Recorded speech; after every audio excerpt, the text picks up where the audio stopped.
Değerli misafirler, hepiniz hoş geldiniz. Katıldığınız için hepinize ayrı ayrı teşekkür ederim. Bugünkü konferansımız çok uzun zamandır Kürt Kültür ve Araştırma Vakfı yönetimi olarak gerçekten aşağı yukarı 6-7 aydır emek çekerek hazırlamış olduğumuz bir konferans. İşin doğrusu daha fazla dinleyici ya da katılımcı bekliyorduk yönetim olarak. Fakat belki Diyarbakır bizim arkaik inançlarımıza pek ilgi göstermedi diye düşünüyorum. Orta Doğu'da Kürt toplumsal coğrafyasının inanç sistemini İslamiyet ile tanımlamak bir tür gelenek gibi işlenmiştir. Politik ve akademik literatür bu geleneğin doğrudan veya dolaylı partneri ve hatta bazı durumlarda üreticisi olmuştur. Oysa söz konusu coğrafya tam olarak İslam şemsiyesine sığmayan pek çok inanç sistemlerine ve topluluklarına da ev sahipliği yapmaktadır.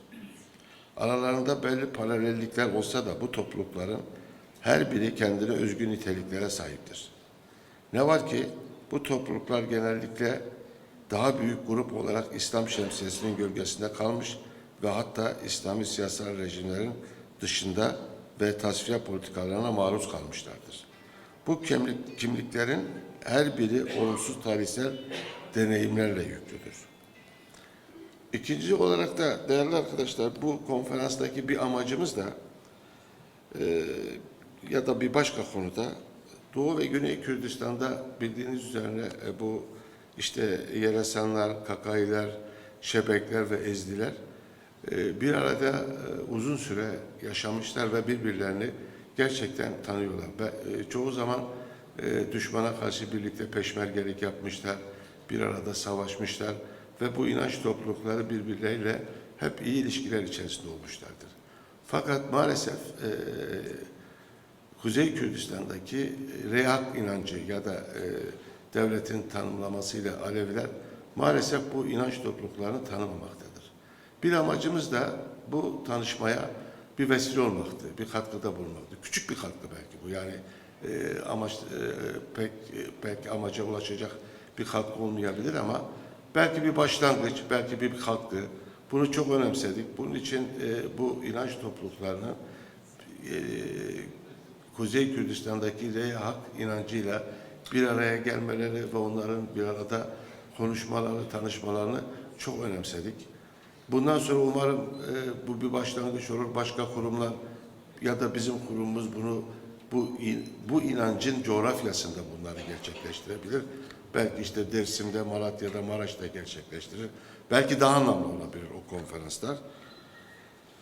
Bu konferansta Kürdistan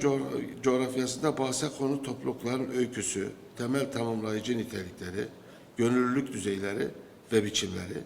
İslami topluluklar ve siyasal rejimlerle dışlanma biçimleri ile ilgili toplulukların içinden ve akademik araştırma perspektifinde ele alınacaktır. Biz konferansla ilgili bir konferansın teması ve katılacak konuşmacılarla ilgili daha önce yayın yapmıştık. Ancak değerli arkadaşlar burada Ali Doğan Dersim'den gelecek bir Pir Seydin Ocağı'ndan bir pirdi. Kendisi şu anda hastanede ve akciğeri su topladı, o katılamadı. Onun için hepinize selamları var, saygıları var. Ayrıca Eyat Kakay'ı da mesleki mazeretlerinden dolayı gelemedi. Onun dışındaki tüm konuşmacılar ve katılımcılar bugün sizlere hitap edecekler. Ben tekrar hepinize teşekkür ediyorum. Katkıda bulunan yönetim kurulu arkadaşlarımın çok ciddi emekleri geçti bu konferansın düzenlenmesinde. Onlara da huzurlarınızda teşekkür ediyorum. Teşekkür ederim. Hoş geldiniz tekrar. Gelek durhatine da ku em ji zanîna wan ilmê wan feyz bigirin derbarê konferansa xwe ya îroda bawer dikim wê gelek agahiyê balkêş bo me bêne pêşkêşkirin dubare xêratina wan dikim dibêjim ser çava hatine bi xêr hatine. Ez ê dixwazim derbarê armanca konferansê da em basa pir dînîtî yani dini cudayı coğrafya Kürdistan'ı dikin. Levkası dini cuda cuda, baweri cuda cuda, mezhebi cuda cuda, zamanı meci gelek parçaya. Ez de bu kurmancı o dmili zazaki naveroka Armanca ve konferansı benim zaman pişti ve meyvane beriz ve dikuyunum bu diki bu akhaftına van. Dubara xeyratına ve dikim de bejimun xeyratın sersera ve serçavat. Drojlata navinda sistema bawermendiya coğrafya civakiya Kurdan tane bi İslamiyeti penasekirin buya adeteki. Literatura politik o akademik jî buya partneri rasterast anjî ne rasterastê ve kevneşopî o em dikarin bibêjin carna jî buya hilberînerê wê. Lêbelê ev coğrafya ku behsa wî tête kirin di dîrokê de bûye warê gelek kom û sîstemên baweriyê ku ne dibin sîwana İslamiyetê de ne. Di navbera van komên ciyawaz da hin tiştên nêzîkî hev hebin jî her yek xwediyê taybetmendî hîn ciyê ne. Mixabin ev komên ku behsa wan tête kirin dibin sîwana koma mezina İslamê de mane û em dikarin bibêjin ku dibin di hin deman da jî bûne mexdûr û qurbanê polîtîkayê rejîmên İslamî siyasî. Ev her yek nasnameyên dîniyên ku behsa wan tête kirin di dîrokê da rûbirûyê gelek kiryarên neynî jî bûne. Di vê konferansê da bi perspektîfekî akademîk û ji aliyê bawermendên komên navboriyên di coğrafya Kurdistanê da dê behsa çîroka wan wesfên wanên bingehîn tetbîqbûn û dereca xuyabûna wan behsa çewaniya dîtin û marjinalîzekirina wana ji aliyê rejîmên İslamî siyasî ve bête kirin. Di miliya naveroka yan jî kirmanckî an jî zazakiya naveroka konferansa me ev e rojhelata miyanên de sistemê bawermendiya cevatî yani komeliya coğrafya Kurdistanî tena bi İslamiyetî pênasekerdenê biyo adetek. Literatûrê polîtîk û akademîk zî biyê partnerê raşteraşt yan zê neraşteraştê ena kevneşopî û heta maşên vajê ki rayan zê biyo hasilkerdoxê ey. Labelê ena coğrafya ki behsê ay beno yani Kurdistan de dewr û demeyê tarîxî de biya caw wareyê zaf kom û komeyê ciyayê sîstemanê baweriyê ciya ki binê sîwana İslamiyetê de niyê. Miyanê enî kom û komikê baweriyê ciyayan de tay xusûsiyetê nizdî ew bine bibêze her yew xusûsiyetê înanê ciya yestî. Maalesef enî komeyê ki behsê înan beno binê sîwana girda İslamî de mendê û maşênê vajê ki tay dewr û deman dizê biyê mexdûr û qurbanê polîtîkayê rejîmê İslamî siyasî. Enê her yew nasnameyê dîniyê ki behsê înan beno miyanê dewr û demeyê tarîxê de raştê zaf muameleyê û xerab zê ameyn. Enê konferansê de bi perspektîfê ku akademîk û terefê pêbawerê komeyê dîniyê coğrafya Kurdistanê de ciwiyenê do behsê çîroka înan wesfê înanê binkî tetbîqbiyayen û dereca eşkerabiyayena înan bibû behsê çihawayiya vînayîş û marjinalîzekerdişî înan hetî rejîmê İslamî siyasî ra bêro bas kerdiş. Dibare zaf selam spas kena û ez vana şima pêr û xeyra me nika wazena qisekerdoxê mayê erciyayê ki name înan wane ne yo biyo bêr û dikser ez zaf memnûn benem. وی گاوی میوان عزیزین کو هاتنه ناوی وان دخوینم جبور و نشتنا یکمین کرم کن ورن جیخ بگرن حمید رضا حسین ji Kurdistana Rojhelat Xeyri İbrahim Koro ji Duhokê Kak Eyüp ji Erbilê şuna Eyad Kakey hatiye Hewramanê hatiye Kak Selhadîn ji Dêrsimê hatiye kerem kin fermo Kak Hamid Reza Şemsniya دوباره بخیر هاتی نوامه خوازم درباره بهوریا ویدا چند کرتا گوتنا بیجم لیکورر دکتورایا اولین ایرانی کوناره برهمن وین کو هاتنه نویساندن پروژه لیکولینیا بابا طاهر حمدانی جی پرسپکتیفا اولا یارسان یا حکمت و فلسفه لیکولینی یا انستitüya لیکولینن فلسفیین ایرانی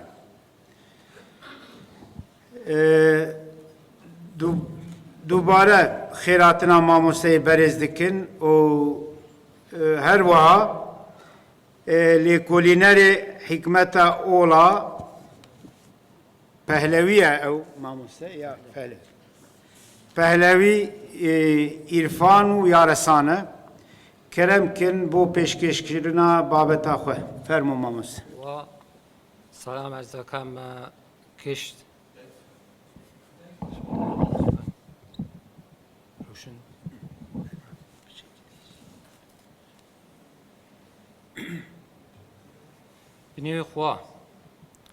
بنیوی خواه گورا بنیوی خواه مزن سلام از کم خدمت هرچی هزارا و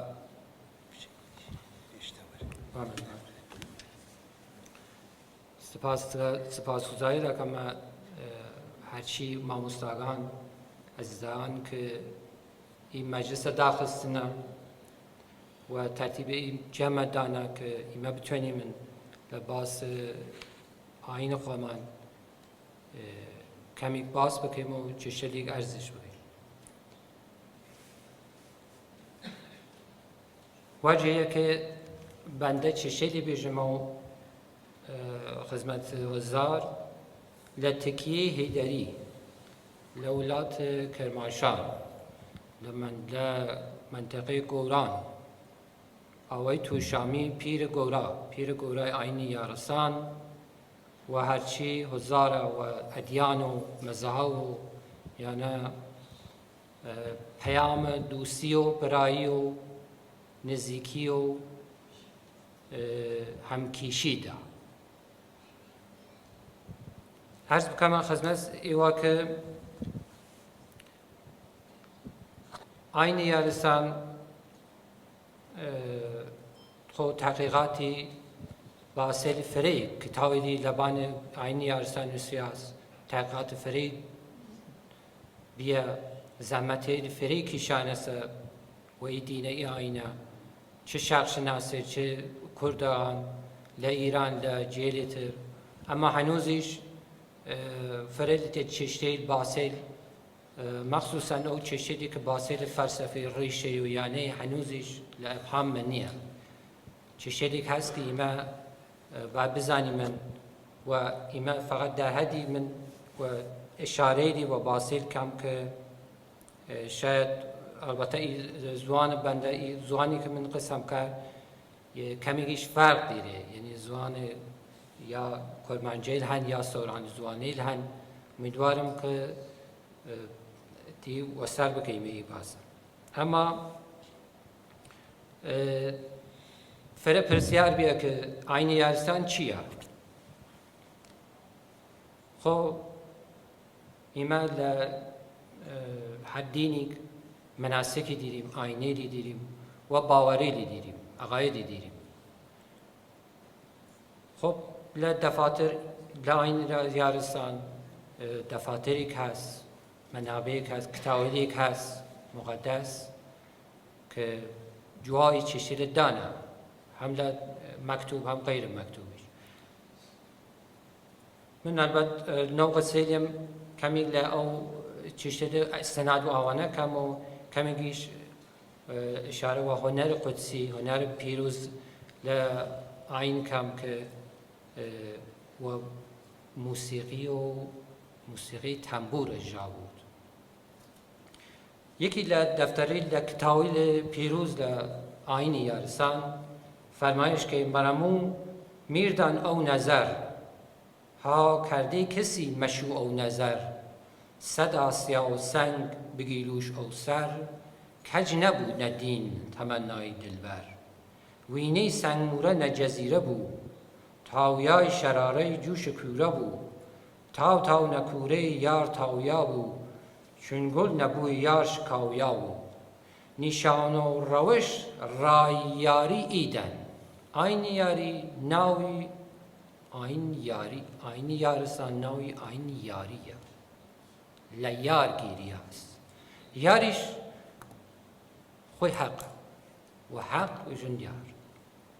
رای یار پی یاران کاوی امیدن هر کس دیده و دل چنیش یار نیان نه دکان یار خبردار نیان اچون نسیمی بکنانت پوست صاف و بیخوش موی چون چوب و آونوس. خب البته وزوان گورانی قدیم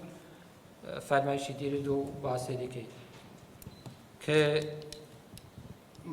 تقریبا توینیم بجمن که چوارچوبه یاری جوهره آین یاری است. لا آین یاری اما لمناسک سروجه یاری دیریم سروجه دیریم که لدوانزه مانگ لأول زمستان کردی شروع بود روز چهارم بود جشن و شون او روز بعدی و روز دومی زیارت تکیه پیرمانه هست یاری جمع بون و خوانن و جنن و کلامگان و کتاب مقدس چنشون دیدار پیر و زیارت پیر کن. آینه دیتر هست آین فرمهم آین یاری آین جمع مراسم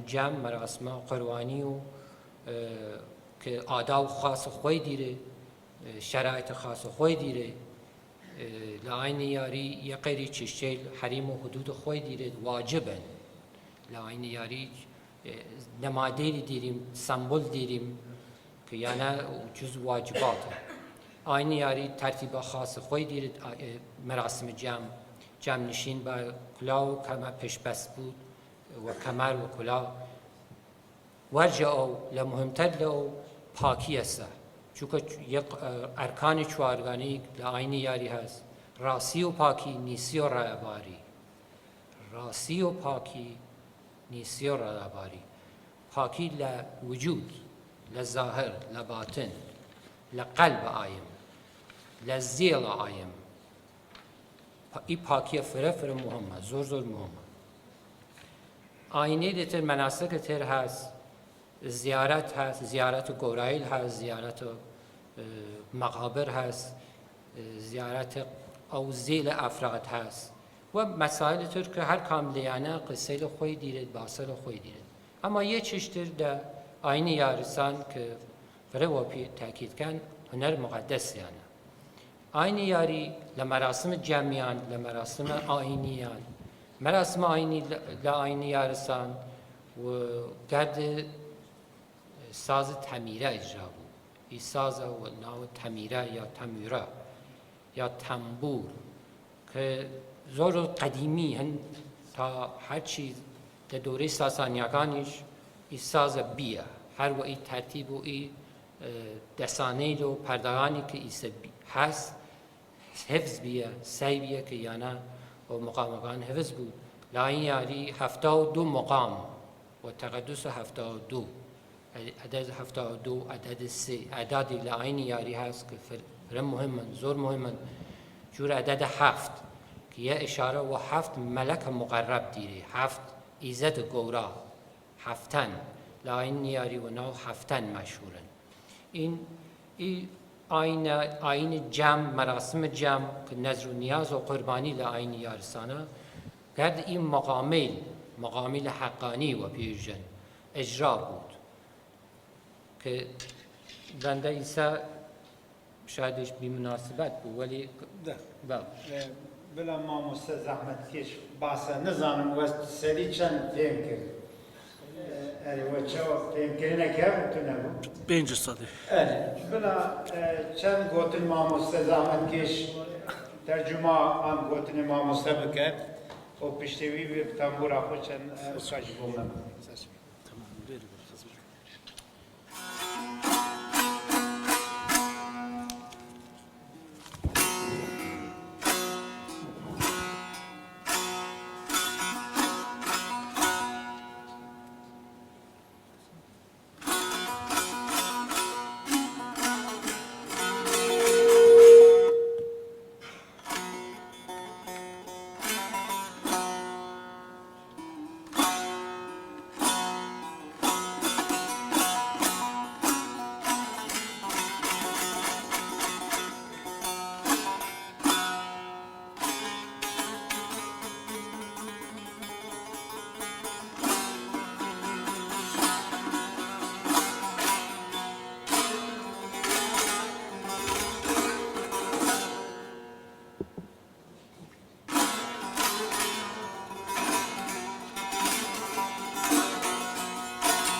خێریار ئەزیش سڵاو و ڕێزم هەیە بۆ گشت ئامادەبان و دەستخۆشیەکەم لە بەڕێوەبەرانی بەرنامە. سەرەتا مامۆستا دکتۆر شەمسنیا دەستخۆشی کرد لە بەڕێوەبەرانی کۆنفەرانس، پاشان پەیامی پیری مەزنی یارسان پەیامی دەستخۆشی کردن پیری مەزنی یارسان و خزمەتیەوەی ئەرز کرد و دەستخۆشی کرد لایەن پیری مەزنی یارسانەوە. دوای باسی ئۆلی یارسانی کرد، ڕاوڕەسمی ئەرکانی یارسانی دەکرد. یارسان ئاینێکی جیاوازە، نزیکایەتی هەیە لەگەڵ هەموو ئەو ئاینە کوردانەیە کە لە ڕیشە یەک بوون، وەکو ڕێیاحەق و وەکو ئێزدێ و وەکو ئاینەکانی تر ئەوانەی کە هەن. پاشان باستی پیرۆزی هونەری کرد، هونەری موسیقی لە ئاینی یارسان. لە ئاینی یارسان عیبادەت لەگەڵ موسیقایە، ئەو موسیقیشە هەموو سازە کۆنەکان لە لای یارسان پیرۆزە کە بەناوبانگن بە 900 دانە ساز بە شانازیەوە یەکەم ئاین بووە لە جیهان کە 1000 ساڵ لەمەوبەر گەورەترین مزنترین سەمفۆنیای موزیکی خستۆتە ڕێ لە حەمەدان بۆ شارە زۆر بۆ کەرکووک. پاش ئەوە باس ئەو چ شتێک کرد، ئەو پیرۆزی موسیقیە کرد و ئێستایش قەتعەیەکی لەو 72 مەقامە پیرۆزە کە لە کەونەوە لای ئێمە پارێزراوە و مێژوویەکی 1000 ساڵەی هەیە و قەت نابێ کەس دەخڵ تەسەڕفی لێ بکات، یعنی کەم و زیادی بکار وەکو خۆی، وەکو مێژوویەکی کۆنی خۆی دەیژێنین. ئێستایش مامۆستا ئەو قەتەیەکتان پێشکەش دەکات. سوپاس. ئەفوانە مەی دویەمین خیری ابراهیم کورو دو که هاتیه سر دین ازدیاتی او پیشکشیا خواه بکه نویسکار خیری ابراهیم کورو د 5 ماه 1907 دا لگنده کبر توی سر بنافچه 3 ملیا پارێزگەها دهۆکیش دایک بووە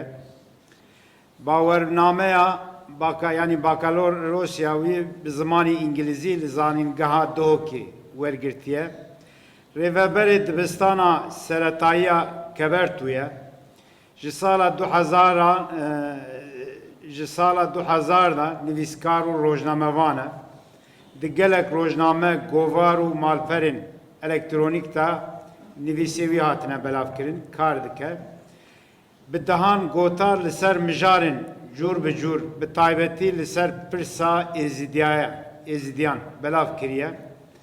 beşdarî dehan konferansa bûye bi taybetî jî yên têkildarî bi kar û barên êzidiyan bi dehan hevpeyvînên televizyonî li ser ola êzidiya kiriye bi gelek rêxistinên civakî sivîl ra kar kiriye pirtûkê wî yên ku heta vê gavê hatine çavkirin pirtûka rojhilata rojava nêrînên li ser kar û barên êzidiyan çapxaneya hewar sala 2012 dihok li Herêma Kurdistanê çapbûye pirtûka êzidî milyaketê şerî naperêsin çapxaneya hewar sal 2019 dihok li Herêma Kurdistanê çapbûye kerem ke mamoste dirêj nekim babeta xwe pêşkêşî me bikî چاخی و بخیر گله کیف خوشم ایرو الویری براستی درفت زیرین دبینم فرصت زیرین دبینم دگال هنده کسیش همو آلین کردستانش همو جهان کردستان الویری کم بوین جه همو آینن کردی جی الویری کم بوین ام بکارن الویری جی تشکی بخنا سر هندک کیما با اف سماعنا درست دیاره مقول جي فرصتك زيرين بالفير البوا خلق ما يش بتريا جين كردستان الفيري كومبين آين جدا جدا كردستان الفيري كومبين من بخوش الفيري جي تيشكي بخ مسر هندك بيزانينان سر ازديان كو ایک ازدیج ورا بیجه چنگو گلک جاران هندك بيزانين جي كسانين ديتر دگهنوان آن دگهن خلق ديتر بيزانين شاشن و نتجه خودنا وتشويه آيني ازدي كرنا وتشويه مجتمعي ازديجي كرنا براستي مثبت وقت جي احتمال بابتي مقالك وقتي ببيت وكي هوالي خويا يارساني اس بچك وقتي ور نقرم ازي قالك وقتي ور قرم شفت وعاجز جي بكم شنقول مثبت فرصتك قالك باشش من رام از معلومات باش بيزاريني باش سر ازدياب قهين موا براستي وقت باوریا ازدیان کو آینه ازدی گلک کبنا بری هزاران ساله یا گلک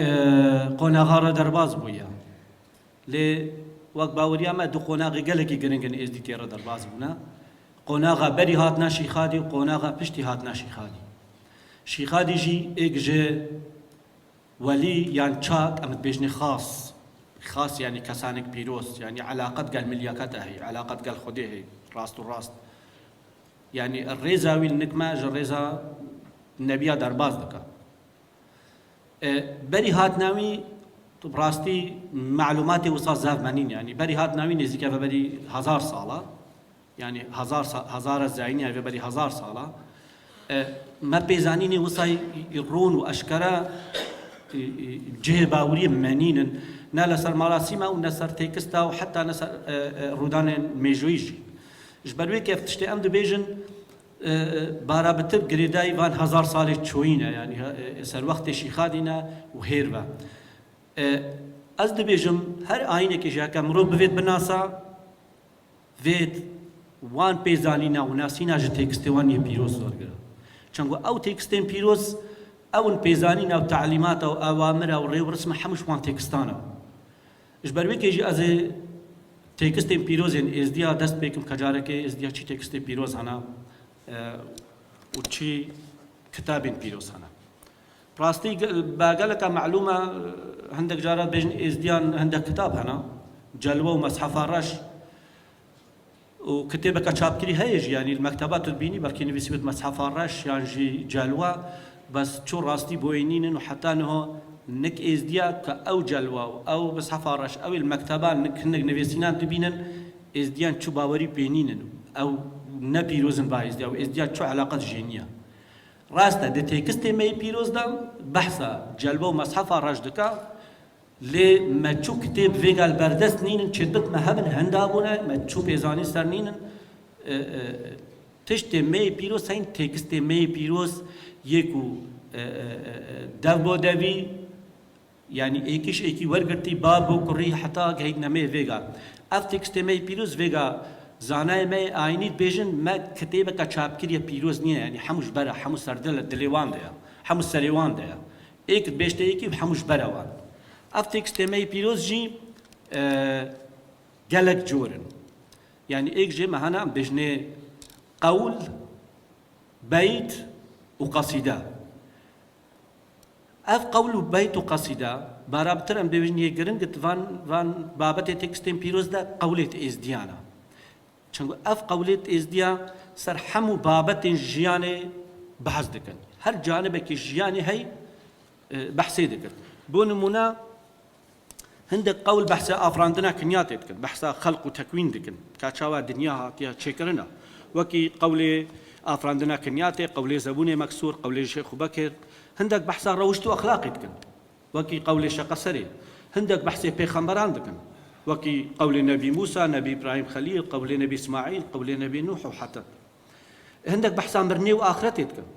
آخرت شاوة دبي وكي قول سرمرجي هندك بحث رزقرتنا ديكو باباتك وكي قول ديكو بابا هندك جي بحث عرف وعادة ورسم زواجتك كجارك الزواج وعرف الزواج تشاوانا وكي قول مرسومة جبيرة طبعا ما قالك قولي ديجي هنا هريك بحسابه يعني بابتك جياني دنينا ما تكستك بيروزنا بحساوي بابتينك أما بابتت قولانا أم بيجن بابتت بجياني بقريد هاي زي دباري وين دي ما دعاهنا ما قالك جورين دعاء هنا عشان دعاء هنا يروجانا دعاء تكون وك نفيجاتكن يعني مشاشنا بيجن دعاء فجري دعاء بشتقريداني دوري ساعات بينجي صبي رات بن خلف في دعاءتك بيشتيني دعاء فجري دعاء صبي دعاء نيفلو دعاء هيفاري باشي دعاء بشتقريداني فيغا بارا بتر حمو فان دعاء ناكن يعني خوب الكيزانا ما ايني جي فان دعاء حمو ناكن دعاء فيغا تينا كرنج لا كسي باوردار فا بارا بتر دعاء صبي دعاء هيفاري دعاء بشتقريداني أفا سرتكستمي بيروس أسقار بوانك تشتاج سرفان دعاء بيجم هندك نمونا يعني مثلا دعاء بشتقريداني بيجت بدستوري خدي يا خدي مهدرك اشتد خوازين مهدرك خيري ايك كرامات ايك شفقت ايك زار ايك زمان ايك دين ايك ايمان حتى دماي مثلا دعاء شبقة بيجت بدستوري خدي جمير وملكة ددين مدها وخاص النافا قبها رونايدا وبرس بها رونا برس بيدا هربو بور عبادتي كاربو صد خوزيا وميري بحقيرة وسطاه مثلا دعاء صبيد بيجت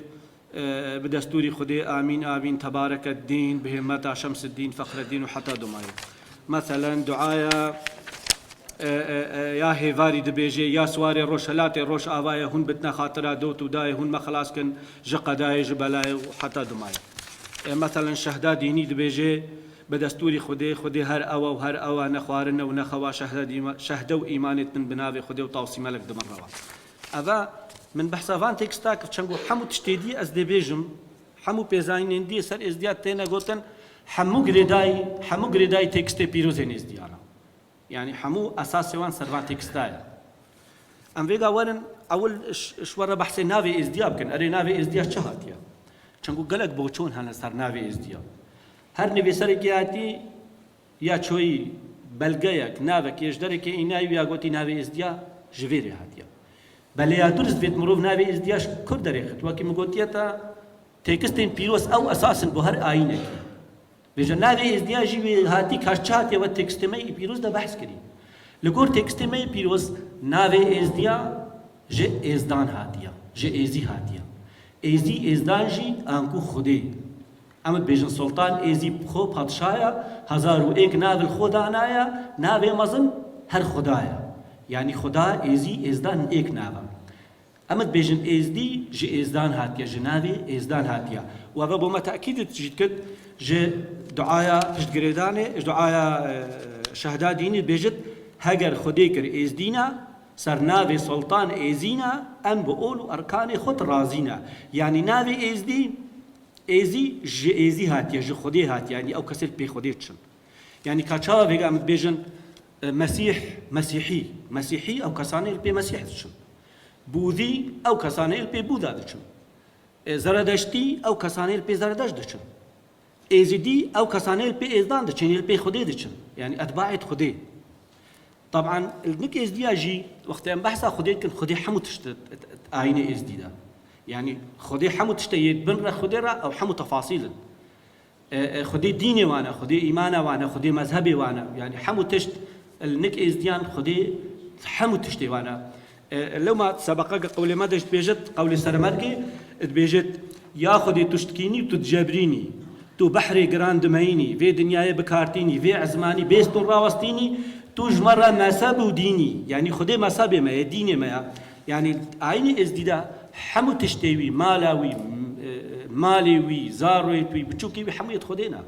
لو ما جاك ذيك تو بسياري جاكي ازدي بكي تو بيجي تا چند زاروك هنا نابشت من حفظ زاروك هنا يبشت مالي خدي من حفظ زاروك هنا تا چند سيارة هنا ترمبيل هنا يبشت مالي خدي من دو ترمبيل هنا تا چند زاوي هنا مالي خدي من هندا زاوي هنا يعني النكي ازديا حمو تشتيه خديها حمو تشتيوي او ملكيوي مالوي حمو تشتيه خديها لو ما جي وقت كسك دمرتن خلق چن سرخوشي لدكن بيجن خدي برحمين او مريوا يه خداني مريد بيت شكرش خديه اوي دا و اوي برجي يعني تشتمع حمو يه خديها هذا بنسبتها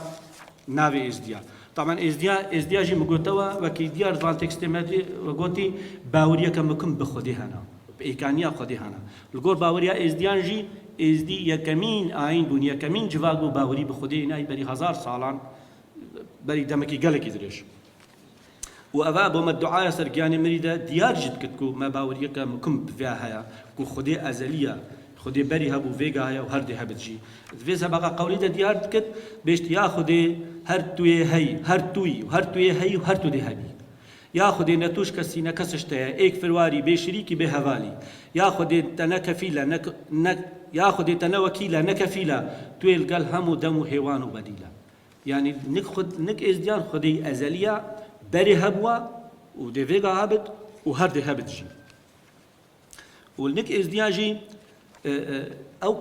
فيت ازدي حمو بردوام مدح وثناء بو خدي بكنو وعبادتي بو خدي بكن او كسي عبادتي بو خدي بكن توصي ملك جي رازيه طبعا البي خدي رما كاركترك يعني شخص يعني ملياكتك بجني توصي ملك عندي باش سري بابدي جا اخرم بيج دمال چارشنبه روش هلتيا هنجي مير رابط شخوا بري سبيا مدح وثناء بكد بو خديها دعاء توصي ملك يليها طبعا افا لسر كو ازديا باوريه كمكم بخديها خدي ده هموش جوان ده هبون أخوها وتشول وكارناي نكرن بيك خدي البيراوان ولا أم فيجا شورا لقورت إكستين بيروزين إزديا بحثا أفراندنا كنياتي بكن يعني كنيات كون أفدنيا شاوا تشيبوا لقور تكستين بيروزين إزديا أفدنيا شاوا تشيبوا شعب بري شهبوا وقت أول خدي هبوا بشتينج شاوا هبوا لقور تكستين بيروزين إزديا امد بيجن بري بس خدي هبو شو تشتنو بس خدي باشي خدي درك جي نورا خو چيكر يعني جي خو چيكر درك تشتكي مادي شنو كمين جار تشتكي مادي جي نورا خو چيكر اف سبقا قولي جي تشتي تاكيد كد بيجت باتشي من درش خو چيكر سيري وسيران ليكر وسيوري وبري بيكر باتشي من درش خو وافارا در قنديله كمال دارا قنديل نور ستارة طبعا بيشتي افدرات شيكرين تشتكي ماديات شيكرين اول مخلوق جي شيكرين امد بيجن ملياكات بون حفت ملياكات خدي اوجيش نور اخوا افراندن سبق قوليش بيجت بطشي من رب العزة جعولي افراندن ملياكتا دانا دستوان دجو جنات يعني اول مخلوق شيكرين ملياكات بون بيشتي خدي او درات شيكري وملياكات شيكرين لگور تکستین پیروزین ازدیا خودی باسل قال ملیاکتا کر وقوت ام كونك آوا بكن ام دنياك آوا بكن خودی رابو سيري لوي دري كر بري خدا وي دري اوي دري تحملها اوي تشتينا كر او در صوربو سبيبو سفري او در بقيا و آب و آخ و آقبای و آکر شوی دوره چی بون اف دنیای شوی دوره چی بون پشتی هنگی 1 ملیار کتا به امر رب العالمین رابو شوی آخ و آب و آگری شوی تقیانا وی دوره اف کونه پیدا بوستیر هیف کواکب اف والای دنیای همو تشت شوی دوره چی بو وکی دوان سابقی قولادا دیار دکت دبیجت کرا رکن و رکنی درش هیبت هنجنی طاقت نما هلگری طاقت نمال بر بسبری در رنگا خملی سپی بو سور بو سفری پتشه منی جبارش در آفراند بو چارا بایو آخو آوو نارا طبعا پشتی خودی دنیا چه کری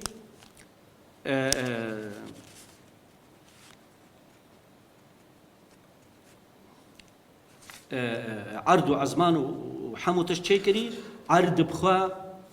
عرض جاتیا چه کرن عرض وکی همو براكين بو يعني نيسكني بو وكي آوي بو يعني جيان سر ند بو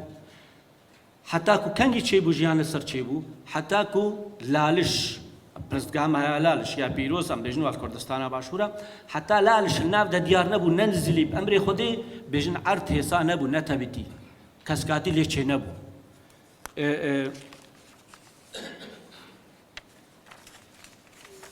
بيجي سبقا قولي في تشتي تأكيد جيت كت بيجت كولالج نزلي نورا محبتي هاتش قندلي عرض شابو برنقا خملي كولالج دهاتا لعرديش هندبو نباتا بيزيني چقاس كنياتا بيشتي لالش ناف عردي ديار بو شنو عرض كسكاتي ودار وبرو حمو تشتيبو باشي خدي رابو قلب آدم شوان شار ألمنتا هذا سرفي عردي قلب آدم شار ألمنتا شكر آخو آبو بايو آقري قلب آدم بيشتي شكري چند سالان روح نلبروي قلبي دو ملياكات هاتن فيان روحي برنا بقلب آدم دا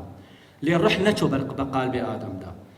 چنگو خلقاندن ام الگور باوريا ازديا خلقاندن ام مروبكي يان روحك بدنا بر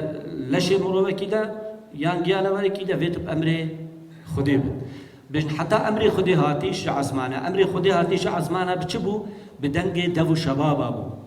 دو شباب دو آلات موزيكينا يزديا ام بجن دف اوالدون وقبلولي ام بجن ويجي شباب حتى دنگي ويش عزمانا هادي او امر رب العالمين بكو روح حرتا بر قلب آدم دو شنو آدم فجيا وبمروف وجيا سبقا قولي بحسافي تشتيجي دكت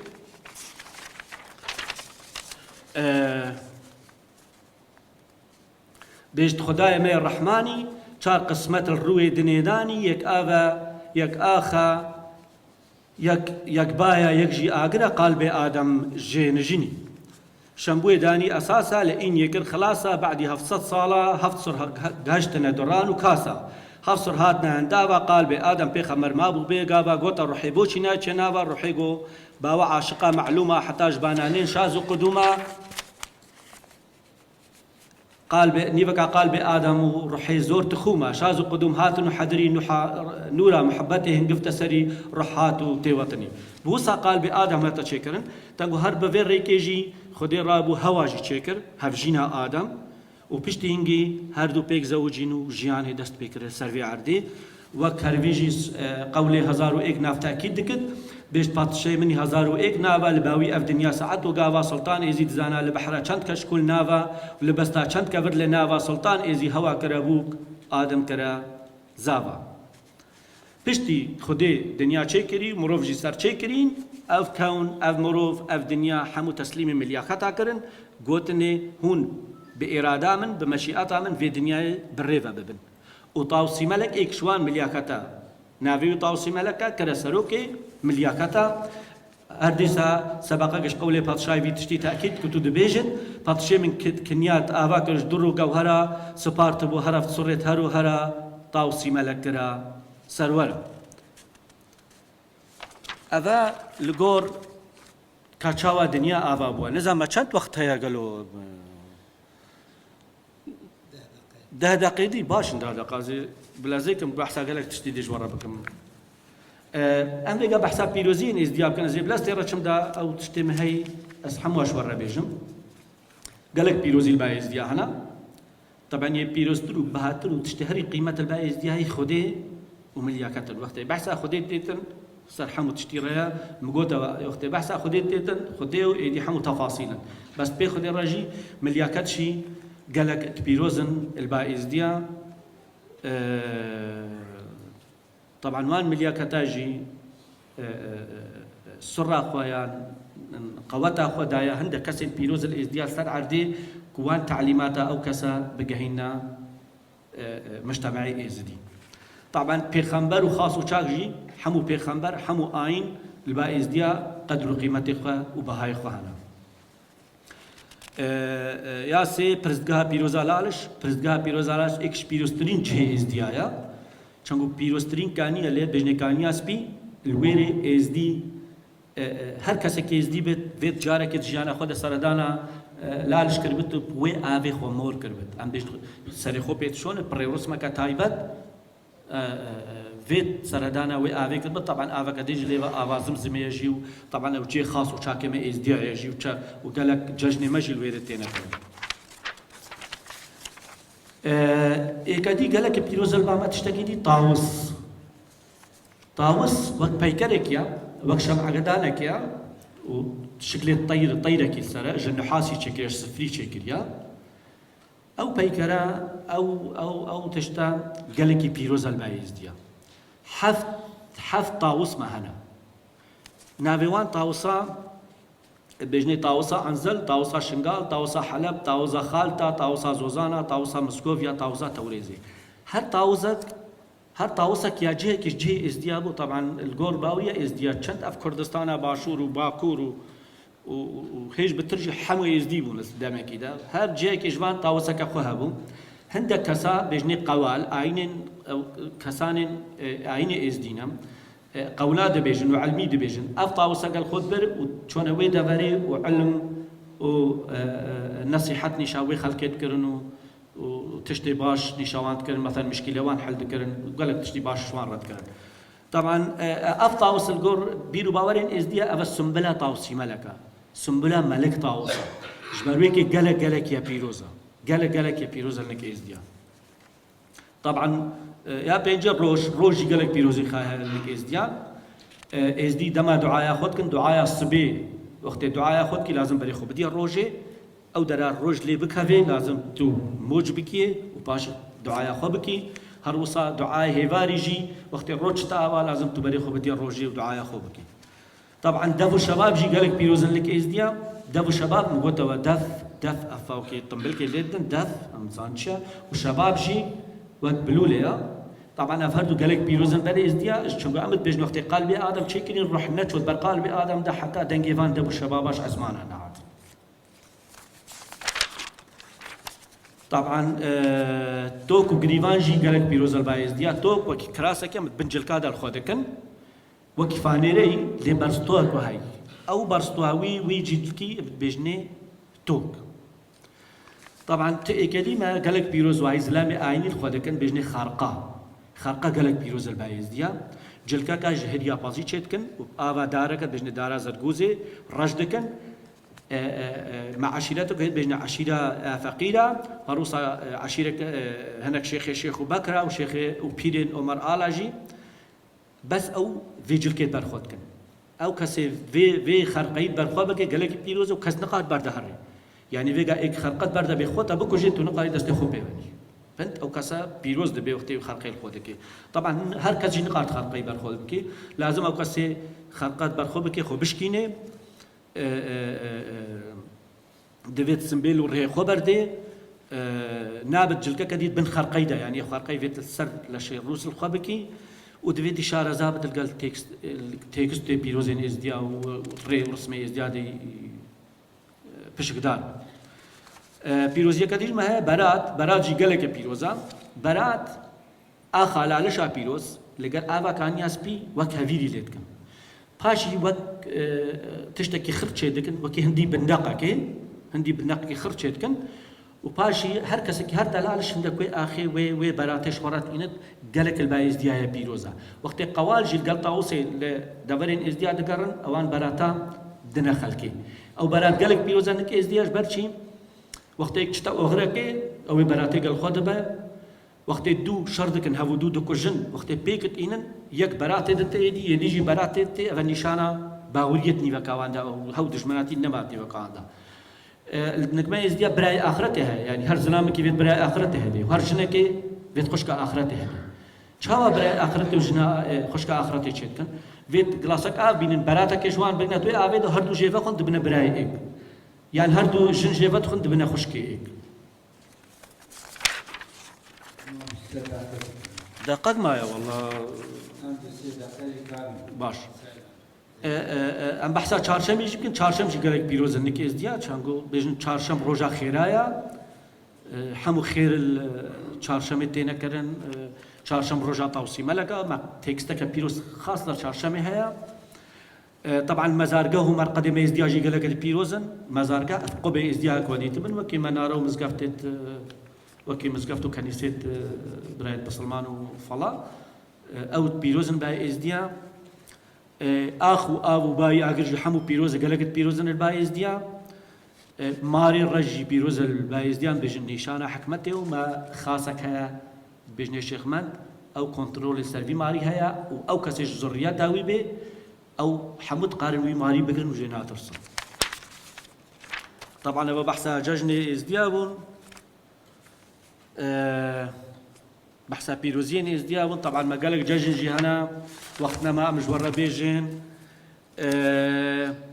مەگەلێک گوناهژی هەنا ئەم نەقار ژوەڕە بێژن لێ بەس مدوێت ئەسەکە تو دوو دقا سێ دقا بدیەم ئەس بەحسا تشتێکی گەلێکی مهم بێژم بابەتەی گرنگە مدوێت شوەڕە ڕۆم بێ چەند ئەف بابەتە گەلێک سوود تەفاهم چێ بۆ ناف خەڵکی دیتر دێکلی هەلە ئێزدیا نەکردین ئەوژی مەسەلا تاوسیمەلک کیە يعني قالك أفكاساني نيزدي نزان دبيجن تاوسي ملك إبليسا تاوسي ملك عزازيلا تاوسي ملك ملياكات الشرية هكا دو درستي مقوتا وهر تشتكي في ملتك بزاني في تاري تكستواني بيروز بزاني لقور تكستي بيروزين إزديا شو علاقتها تاوسي ملك وعزازيل إبليس ملياكات الشرية بيقنينا لنك إزديان تاوسي ملك ملياكات النورية يعني هكا فيجا من وقتين أصحابه تشتاش ورا بيجم كتاوسي ملك كيا اللي بس من جدولك شيكر بو أسبيج موا تاوسي ملك جنورا خديا تاوسي ملك جمليا كتايا سروكي مليا كتايا هيزو الشيانا خدايا كتيا بر تاوسي ملك دا تشنقو تاوسي ملك جنورا خديا تاوسي ملك حش بيخنبرا ونبيا دو كتب هاوارا وان دو تاوسي ملك حش كسانين عادي جي دكت او كساني خو باويجنا تاوسي ملك بهاواروان دچت تاوسي ملك گلکی جوانا جبروي كي ازديانجي پيكرك وقت تاوسي برچه كده العرتي بگنا سنبلاوي خوارنا تاوسي ملك ويا مليا كتاجي او رحمه خدي تيرن بس دعاء بخدي دكن او كساني البي تاوسي ملك دچن حما او كساني باشن او كساني خدان ايمانن او كساني دراو شول خراب ناكن والدماهية الآخرة جهواني بهجد بيت دجمني تاوسي ملك حما أو كسانة بيسن يتخرابن يدزياتكن يزنايتكن يتشتك كارن بيستكن والدماهية أو كسايتشنا جحنمي برا قالك تشديد مهبون زور سباس بوا هيوين دمكن متشتكي باش قاوي ماموستا أيوب كوخار رستم كو شونا كك آيات كاكايدا و آخافتني بك بشتي ويجي دي ويد شونا خودجي آخافتني بك ألي جبركو كاكايا نهات من سبب بيها بو نهات ما خوست شوناوي أيوب كوخار رستم كريم تجبك ام خيراتنا كاكايوب دكن بيجن تب خيراتي سرسرا سرشاوراتي كاكايوب صالح 1954 للتاويل يا هورمان جدايك بويا ببكالوريا بشي كشتو كال هي يعني جمع ام دبيجن تارم زراعت و تارم هرده وی بشی خلاص کریه تا استا وکی نوسر و لیکولر 33 کتابی وی هاتنه چاپ کرن دواره لیکولینوی مجویی دینی و ادبی دا مدور ناوندا روشنبیریا هورمان و سرنوسر کووارا هورمانه کاکایی نه ماموسته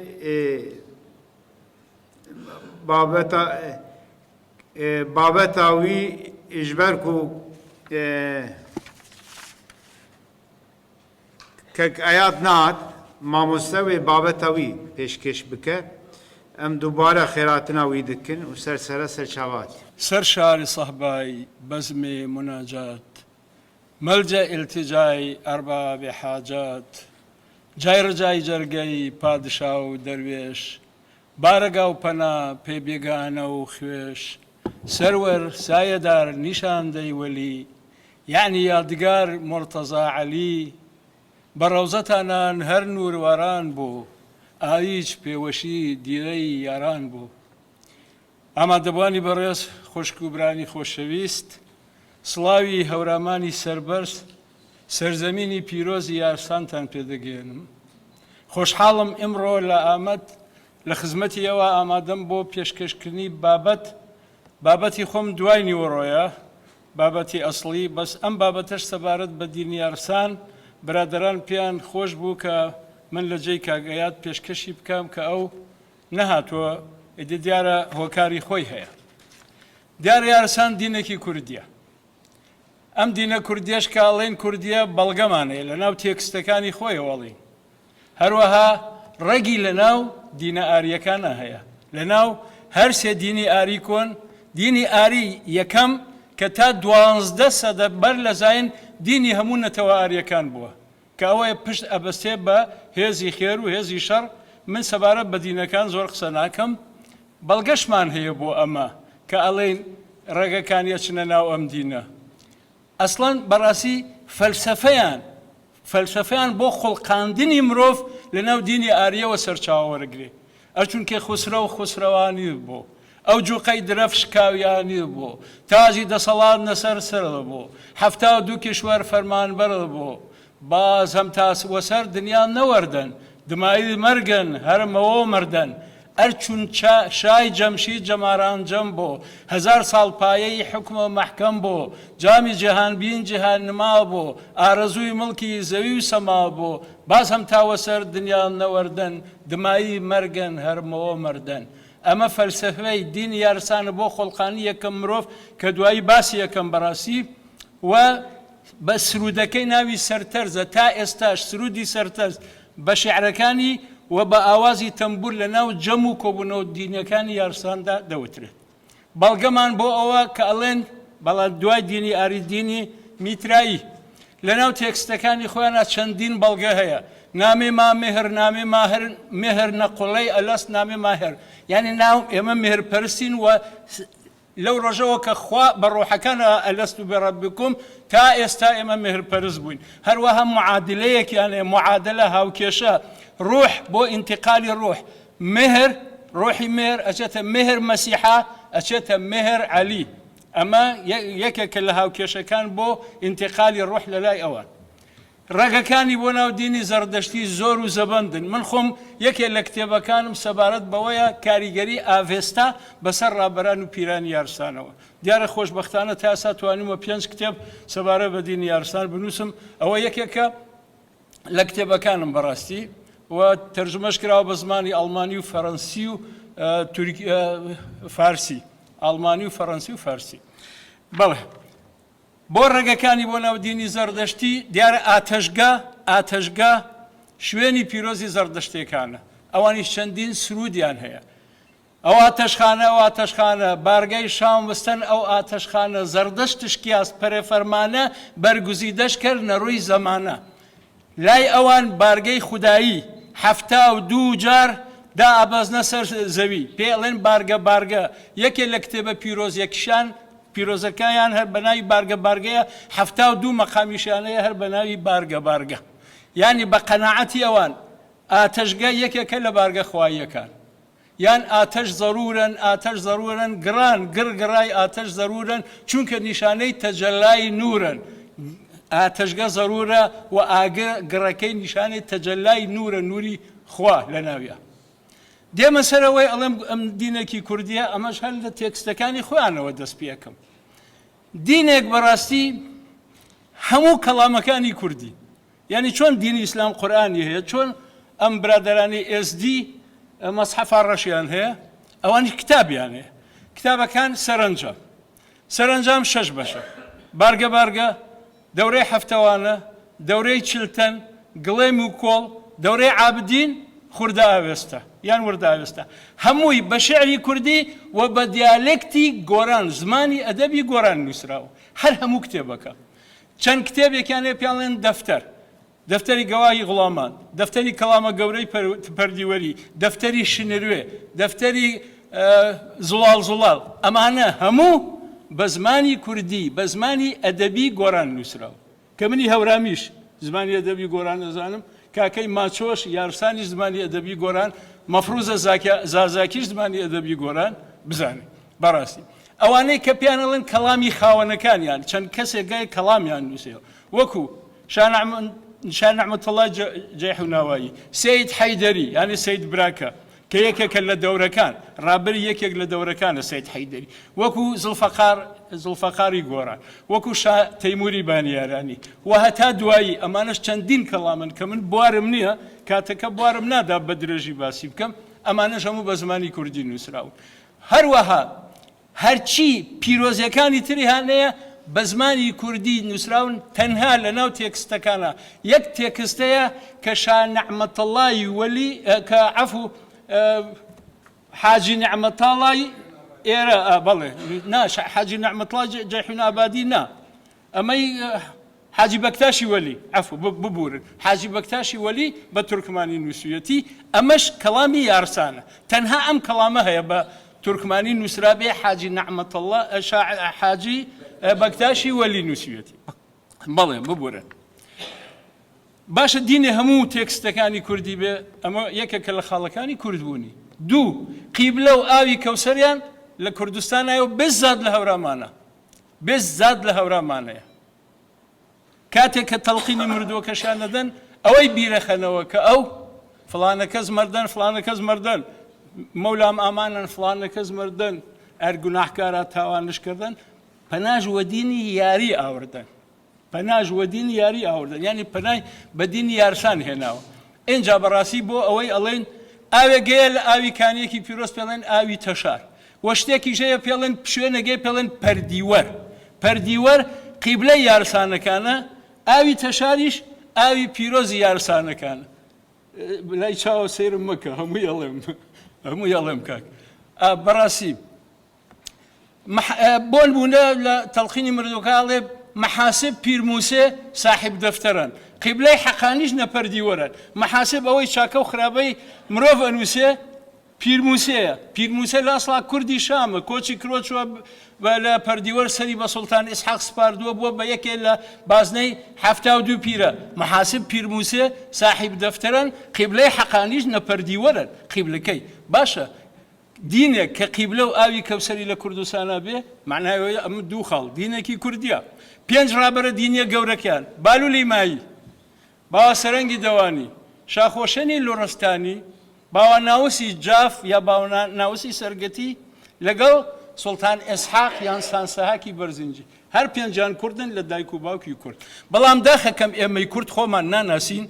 کاتێک کە باسی باڕوڵ ئەکرێتە ئێساش بالول هەندێک کەس دەڵێن بالول لە شێت و برای هارونە ڕەشید ئەسڵ و ئەساسی نییە بالول شێت نەبووە عارفە و برای هارونە ڕەشید نییە لە مێژووی ئیسلامە 3 بالول هەیە بالولی مایی خەڵکی مالکوفە بووە کاتی خۆی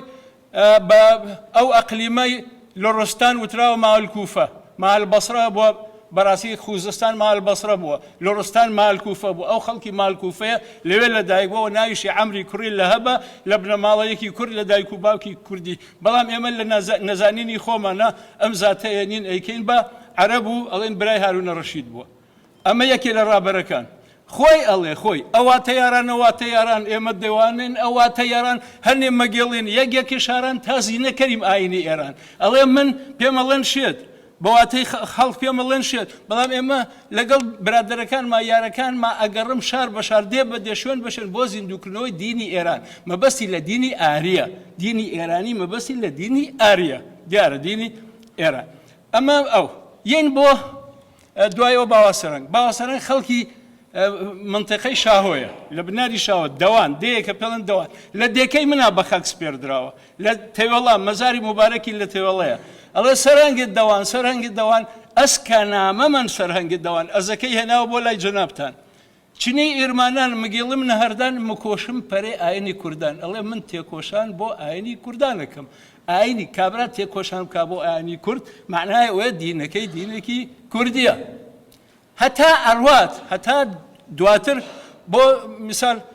سڵتان ئێسحاق بۆ سەردەمی سڵتان ئێسحاق ئەوە باواناوسی ژەر کوردەوە شاخۆشنی لڕستانی ژەر کووردە کاتەکە بێ سوودی لێ وەرگرم یە بۆ سڵتان ئێسحاق بۆ دەورەی پەردیوەری یەکەم کە گەورەترین دەورەیە لە دینی یارسانە گەورەترین دەورەی پەردیوەری یەکەم و سەردەمی سڵتان ئێسحاق و ڕێخستنی بازنەکان هەفتەوانە هەفت تەن بەڕاستی هەفت خەلیفە چلتەن بەراچلی چلتەنان و هەتا دوای هەفتا و دوو پیرە ئەمە بازنەکانن هەمویان لە سەردەمی سڵتان ئێسحاقا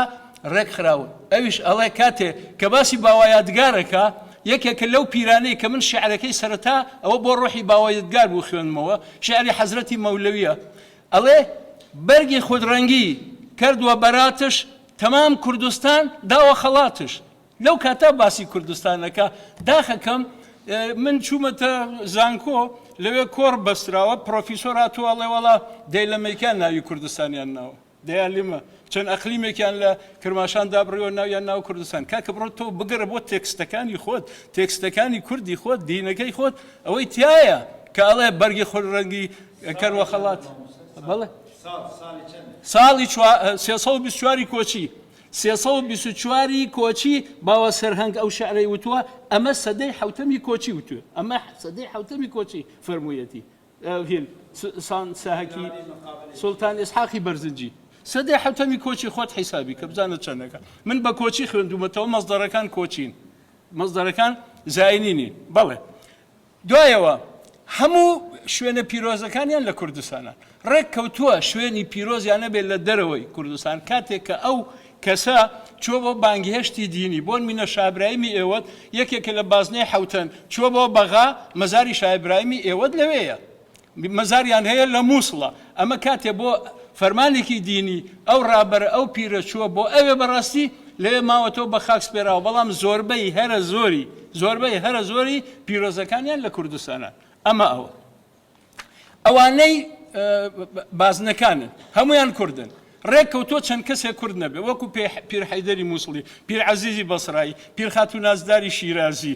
پیر فەیروزی هیندی بەڵام کە هاتوونەتە پەردیوەر چوونەتە خزمەتی سوڵتان هەمویان فێری زمانی ئەدەبی گۆران بوون هەموو تێکستەکانیان بە کوردیە هەموو تێکستەکانیان هەموو کەڵامەکانیان بە زمانی ئەدەبی گۆران کەواتە ئەم دینە هیچ گومانێکی تیانە دینێکی کوردیە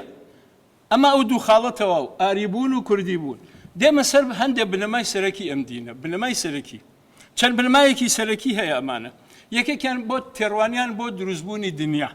پێتان ئەم بەڕێزەش باسی کرد تێڕوانینی هێنەکان برا ئێزدیەکان نزیکیەکی تەواو هەیە لە بینی ئەو دوو تێڕوانینە ئەوانیش ئەڵێن بەڕاستی ئەوەڵ جار هیچ نەبووە مەولا دوڕێک بۆ لەناو دەریا لەناو سەنگێکە لەناو دڕێکا بووە شیعریانەیە پەخشانیانەیە ئەڵێ سڵتانی عالم هەیبەت داوە سەنگ تۆقیە سڵتانی دنیا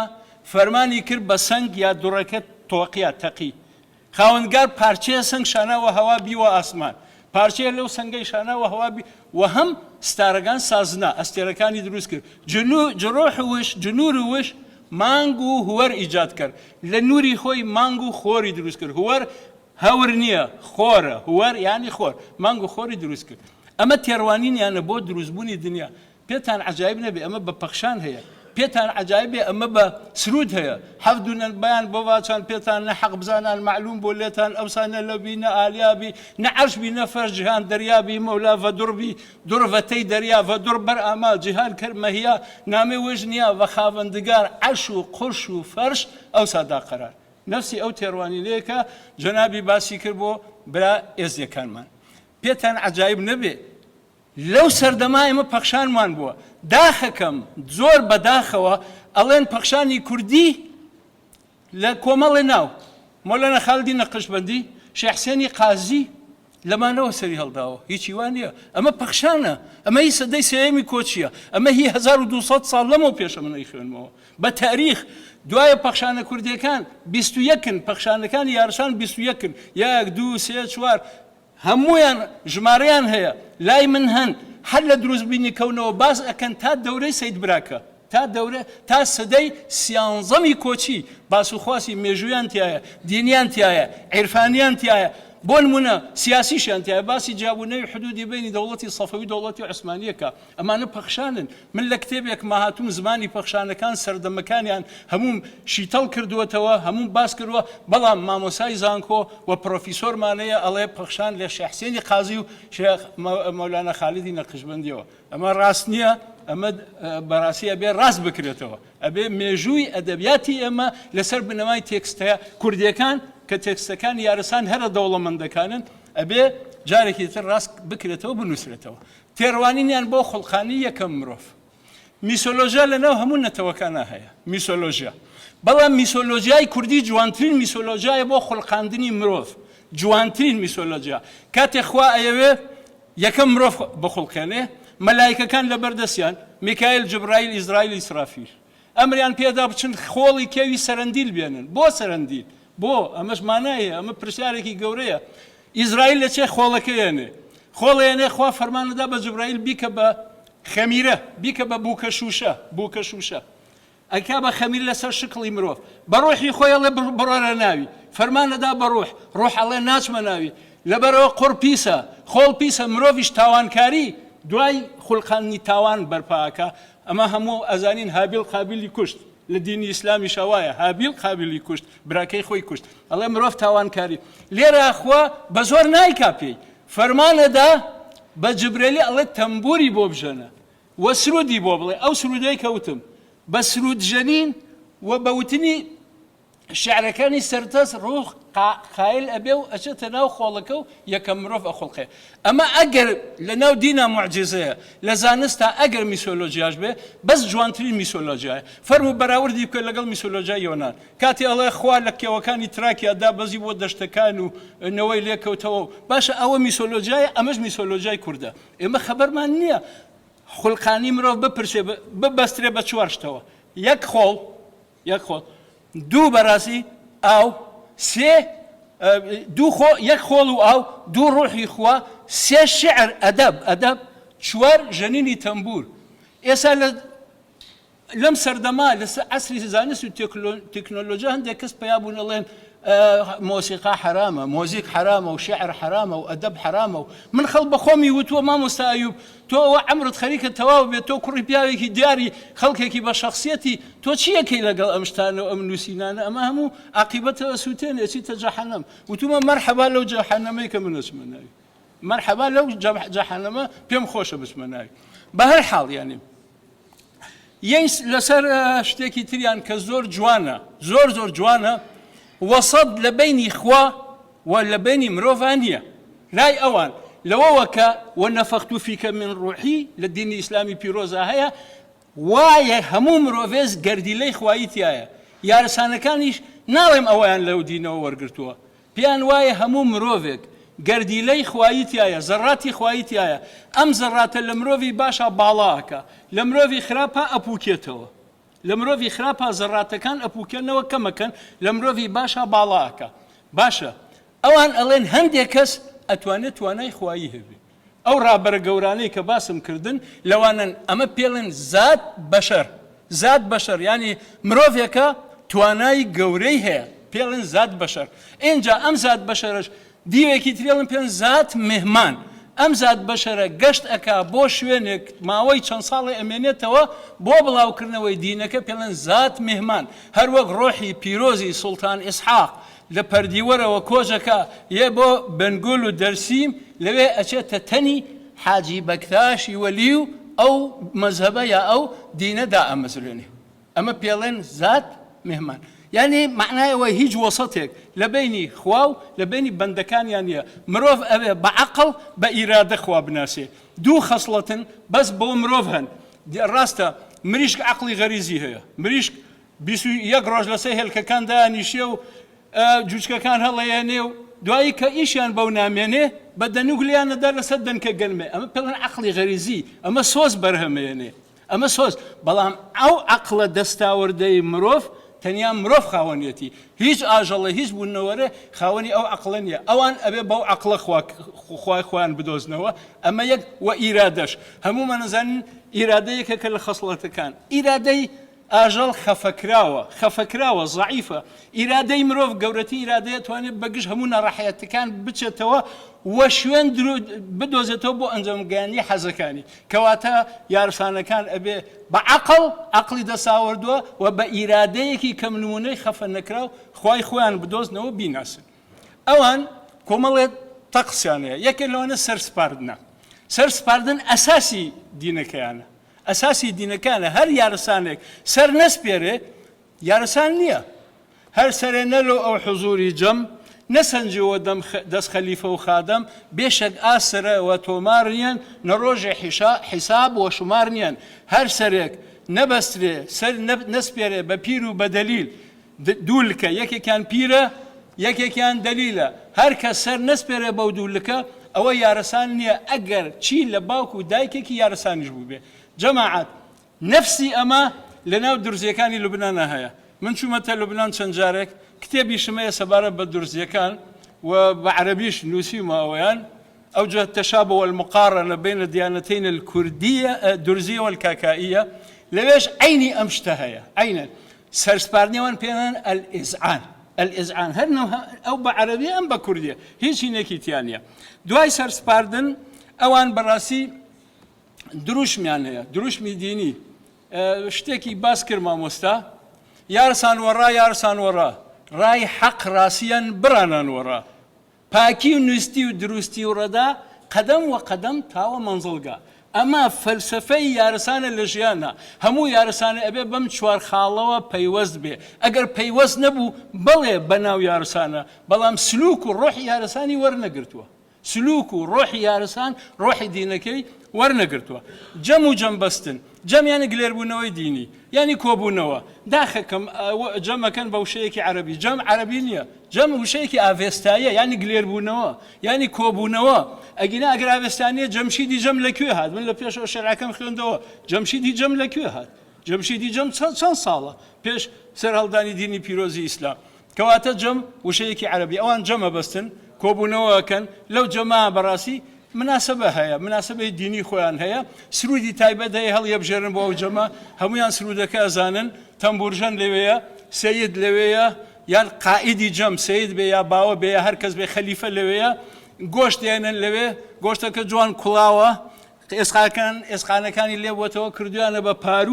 بارو كب دابجا كان جاري بجدار بوم پارو کشم خواردو زور بلزد بو دكتور زور بلزد بو پارو خواردم هموشيان پاروكا من اصلي مبدأ كالم اني نسر تويليان ماشي كان انجاي خون هروها تنبور كيتجم او نبيروزي هيا همو جم نشينا بي لبري هلسي همو لبري هلسي بي خاطر سر تويلي وماشي شبكا انجا دسكا بتنبور جني أبي بيخات سر تويلي وما تشي بكا إن جا دسكا لبروا لقل روحي خوا بيكا وبونا وكاتا كمروف خلقاوة أو بيروزي لبيو ورقرتو تا إساس بيروزي كيماوة أما جمو جنبستنن داخل كم خلقي ناحاس هند دعاية قور قسي بيمانا قسي بيسروبر أكن بران يارسان الله لم زمانا نازم كوم اشتي ناشرين كان أصلا شتيوانيا جوانترين جليان باكترين جليان نك تازترين باكترين جليان لبركن دانش لسر انش قوليان واليكن قوليان هم بريغا كوي مسافه ني لبينيانا دانشن ئەو سرودە جوانانە ئەو سرودە دینیانە لەگەڵ ئاوازی تەمبورە ئەڵێن و جەمەکەشتەوە بوو پاروی حەڵاڵ دابەژەکەنەوە و ئەی خۆن قوربانی یەکەن وەکو هەموو دینەکانی تر دۆستان قوربانی دۆستان قوربانی بۆ بە بۆوانێ ئای قوربانی قوربانیەکەش مەرجی خۆی هەیە ئەبێ ئەوەی کە ئەکرێ بە قوربانی پاک بێ نەخۆش نەبێ برینوشتی پێوە نەبێ لای ئەوان کەڵەشێر و مریشک و کەڵەشێریژەکرێ بە قوربانی مریشک نا کەڵەشێریژەکرێ بە قوربانی بێژگە لە ئەوەی حیوانی گەورەوە ناکرێن بە قوربانی ئەویش ئادابی خۆی هەیە نوێژ و ڕۆژ و یارسان نوێژ ناکەن لەبەرەوەڵێن ئێمە نیازین نەک نمازی نیازەگری دوعا ئەهلی نزا و پارانەوەین نەک ئەهلی نوێژکردن لەبەرەوە نوێژ نییە لایەن بەڵام دوو جۆر ڕۆژویان هەیە هەر یەکی سێ ڕۆژە ڕۆژوویەکان پێڵەن ڕۆژووی بەڕاستی خاوەندکار یا خاوەندگار ئەوە ئیتر فەرزە ڕۆژی یارانی قەوەڵتاسە یارانی قۆرتاس یا قەوەڵتاس ئەوەش ڕازی خۆیە مجال نییە ئەو قسانە هەمویان بکەین ئەمە کتێبێکیش بەشی ناکە ڕۆژی تریان سونەتە پێڵەن ڕۆژی مەڕی نەوێ بەڵام خۆیان بەداخەوە لەبەرە زۆربەی تێکسەکانیان نەیانزانیوە مەڕینێ نووسان مەڕەنوو نییە مەڕی نوێ مەڕیانی ئەشکەوت نوێ دەیەکە لە پشتی خورماڵ کاتە سڵتان ئیسحاقی بەرزنجیل لە بەرزنجەوە ئەچێ بۆ ئەوێ لێ پەنا ئەگرێ براکانی شوێنی یەکەون لەشکرێگەکەنە سەری بە ناوی لەشکری جیچک یا چیچک وەرحاصڵ ئەوەش ڕاز و باس و خواسی خۆی هەیە شای تومان ئێمە من مسلمانم شای تومانی خۆم هەیە ئەوەش کە دینەکەی تر بێ شای تومانی خۆی ئەوڵێ هەوڵم یار ئاخرم یار ئیشارەتی پیر پادشا هەوڵم یار ئاخرم یار داوە کۆسوە ئەمە شای تومان من نزای ڕۆژانەیە ئەمە لە باتی ئەشهەدو ئەن لا ئیلاهە ئیلا اللای منە کە ئیسایەکی مسلمانە ئەمەش هەر کوردیە وشەی عەرەبی تێکەڵە ڕاستە لەبەرەوە عەرەبی زمانی قورئانە باڵادەستی خۆی نواندووە بەسەر هەموو ئەو ئەقلیمانە کە دینی ئیسلام حکمی کردوون لەوەوە وشەی عەرەبی هاتووە تێکەڵی هەموو زمانەکانی تر بووە تێکەڵی زمانی کوردی ئەمە بووە تێکەڵی زمانی فارسی بووە تێکەڵی زمانی بەلوشی بووە تێکەڵی زمانەکانی تریش بووە قەواڵەیەکیانەیە پێڵەن قەواڵەی سرمەگۆ ئەمە یەکێکە لەوانەیە من هەمیشە مناقەشەمە لەگەڵ برادانی یارستان بە ئاغای زەحمەتکێشیشەوە پێڵێم کاکە لە سەردەمی زانست و تەکنۆلۆژیا کە جیهان بووە بە شاشەی ئەم مۆبایلە دین نابێ نهێنی بێ دین پێویستە ئاشکرا بێ تەواو ئەو سەردەمە نەما ئەو سەردەمە کە قەتڵ و عامکراون کە ترستان هەبووە نەما پێویستە ئێستا ئەم دینە ئاشکرا بێ لەبەرەوەی بەڕاستی جوانترین ڕەحی کوردانەی تایە بەڵام ئەوان ئەڵێن نەخێرەمە قەواڵەیەکمانی بە ناوی قەواڵەی سەرمەگۆ سڕ نەکەران فاش سڕ نەکەران فاش هانە هەیاران سڕ نەکەران فاش سڕی خۆتان فەحش مەکەنێت نادا بخۆ من هەمووی فەحش کردووە 5 کتێبم لەسەر نووسی وێتە کەی ئەم سڕە کەی ئەمێنێت بەڵێ چەند حەزەکەی تەواو 2 دقیقە باش وەڵای شتێکەیە ئەو گەوهر و ڕیشە کوردانی لە دینی یارسانە هەیە زۆر گرنگە ئێمە بزانین ئەم دینە کە وتمان دینێکی کوردیە بەڵام گەوهەرێکی نەتەوەییشی تایە هەر لە سەرەتای سەرهەڵدانیەوە لە سرود و پەخشانەکانیانە ئەم گەوهرە هاتووە سەدە بە سەدە ساڵ بە ساڵ لە ناو تێکستەکانە هەیە من 30,000 لاپەڕە تێکستی یارسانم لایە 30,000 لاپەڕە هەمووی بە زمانی ئەدەبی گۆران نووسراوە ئەم ڕۆحە هەیە هەتا ئەگاتە شاوەیس قولی قرمزی کوڕی پیرخەمبەری شاهۆیی شاوەیس قرمزی کوڕی پیرخەمبەری شاهۆیی دەورەی پیرعالیە ساڵی 910 کۆچی لەدایک بووە لە 947 تا ئەڵێ ئەسڵ منجە کورد بابۆم کوردەنان ئەها بابۆم هاتووە بۆ لای ئێوە ئەو جارش بابۆم کوردەنان ئەسڵ منجە کورد من کوردە ناچنی دەستەی گروهی سوپای دژمن کردم ورد یەک ملاحەزەی بچکۆلە لەسەر مەسەلەی ئێست چونکە ئەمە یەزیدی نییە یانی شتێک نییە ناوی یەزیدی ئێزدی و ئێزدیش چییە ینی جەنابی باسی کرد لەبەرەوە ئەوە هەر پەیوەندی بە بابەتەکەی منیشەوە هەیە ئێست بە پێی دینی زەردەشتی ئێزدی پیرۆز هەیە هەر یەکیان هی ڕۆژێکە فریشتەن یعنی کائینی مجەڕەدن کائینی مادی نین کائینی مجەڕەد پێڵێن ئێست دەکان هەر یەکێکیان ئیشی ڕۆژە ڕێگەخا بە پێی دینی زەردەشتی و لەسەر پردی جینوەت کاتێ محکەمەی ڕۆحەکان ئەکرێ لەسەر پردی جینوەت 3 ئێست محکەمەی ڕۆحەکانەکەن بەر لەوەی بەسەر پردی جینوەتە بپەڕێنەوە ئەچنە ئەیوەن هێشت یان بەهشت یاخود ئەچنە جەحەنەم. سپاس بۆ گوێبیستنتان، چاوی هەمووتان مازە. Gavê dora axaftinê ya Kek Selahattin Alî Arık e. Kek Selahattin jî dişûna Alî Doğan wê axaftinekî bike serokê hêja Kek Mehmet Cevher Baykara bas kir nexweş bû Alî Doğan ji ber wê yekê şûna axaftina wî de wê Kek Mamoste Selahattin axaftinekî pêşkêş bike her wiha dişûna xwe de jî wê axaftinekî bike rûniştina duyemîn de. Beriya ku Mamoste Selahattin dest bi axaftina xwe bike dixwazim bi çend gotina wî bidim nasandin bi xwe di miliyê Dêrsimê ye. Sera 1950 Sohot dewa cîwarka Dêrsimê di marda xurabî û İstanbul Fakülteya Veterineriye xelaskerde o sala 1987 de zey veteriner hakim dest bi kar û xebat kerdin. Hatta nika gelek cayan de xebitiya û seha mesegê xwe de hatta nika kitabê eyîkî çap bî. Doktor Şivan Said Elçi Süleyman Muni û Trajediya Kurd 1906-1975 di rojhilata nêzik de kokbiriya cenosîda Kurdên Qizilbaş li Dêrsim û Koşgirî.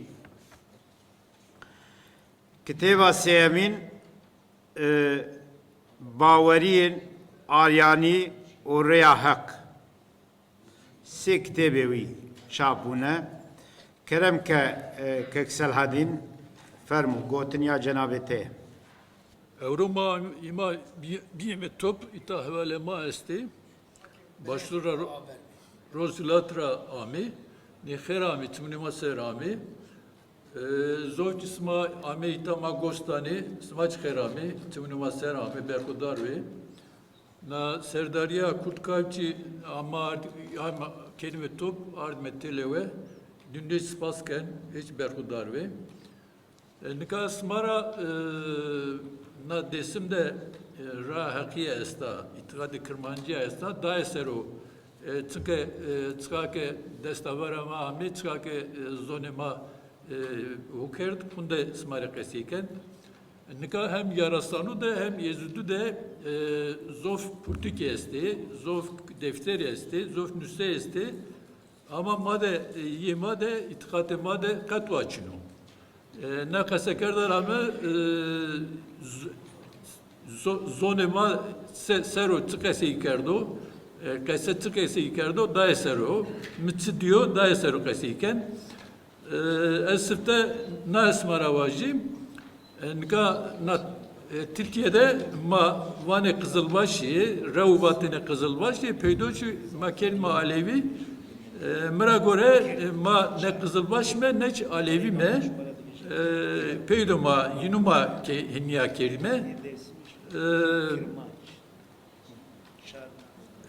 na rahakiye itikad-ı Kırmancı'ya desim de ama meydan, na itikad-ı Kırmancı'ya sero smari ritüel ve kültü çıkayesti dünüs var skaseyken yani na Müslümanın alevinde ama kavtazı işte Muhammed Ali Ana Fatma Destuma dün seru kaseyne kesmari sadece itikad-ı Kırmancı'ya ser çeestu dünüs ser kaseyken nikamade itikad-ı Kırmancı'ya da desim hardo dervesu Haro derves mübarek o. Çünkü ezüdü de laliş yarasanı da perdivar mübarek o. Madde desim mübarek o. Uza jarudari esti, jarudari pero mübarekçiye, çimey esti, koy esti, epero mübarekçiye. nika itikate piru rayveru çütürü da eseri tenekiri maden nika itikate kırmancıya da en bers murşit esto murşit adime pir esto pir adime rayver rayver adime bava sonra tikme en peydeç murit esto nika ne yani ne seken ne pirima seken istiday seru tenekesi bir kere pirima usta payij eni devu da feteline hem cem giredane hem çıralık zeni gulben giredane ve çıralık zeni. Nika na